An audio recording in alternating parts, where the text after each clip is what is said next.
கர்த்தருடைய பரிசுத்த நாமத்துக்கு ஸ்தோத்திரமும் துதியும் கனமும் மகிமையும் எப்போதும் உண்டாகட்டும். இந்த நல்ல 8ஆம் மாதம் 27ஆம் தேதியை காண செய்த தேவாதி தேவனுக்கு கொடான கோடி ஸ்தோத்திரம்.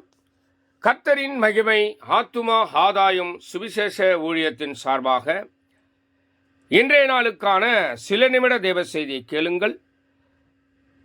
இனி காலம் செல்லாது, என் ஆண்டவராகிய இயேசு கிறிஸ்து வரப்போகிறார். ஆயத்தமாயிருங்கள். அநேகரை ஆயத்தப்படுத்தி ஆண்டவர் பக்கமாய் திருப்புங்கள். பக்கத்துணையாய் எப்போது உங்களோடு கூடவே கர்த்தர் இருந்து எல்லா நன்மையான காரியங்களும் செய்து முடிப்பார். விசேஷமாக சங்கீதம் 118ஆம் சங்கீதம் 6ஆம் வசனம் சொல்லுகிறது, கர்த்தர் என் பட்சத்தில் இருக்கிறார், நான் பயப்படேன், மனுஷன் எனக்கு என்ன செய்வான். மீண்டுமாக இதை கர்த்தர் உங்களுக்கு நினைவூட்டுகிறார். ஒரு மனுஷனும் ஒன்றும் உங்களால் செய்ய முடியாது. கர்த்தர் செய்ய நினைத்தது ஒன்றுமே தடைப்படாது. மனுஷனால் தடை செய்ய முடியாது. கர்த்தர் எப்போது உங்களோடு கூடவே இருப்பார். நீங்கள் பயப்பட வேண்டாம். மனுஷன் என்ன செய்வான்? கர்த்தர் செய்ய நினைத்தது தடைப்படாதே.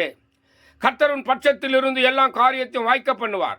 கர்த்தரின் பட்சத்தில் இருந்து எல்லா காரியம் நன்மையான காரியங்களை கைக்கூடி வர பண்ணுவார். கர்த்தர் உங்களோடு கூட இருக்கிறார் என்பதை மறந்து போகாமல் இருங்கள். நீங்கள் போகிற இடமெல்லாம் கர்த்தர் உங்களோடு கூட இருந்து எல்லா காரியத்தையும் வாய்க்க பண்ணுவார்.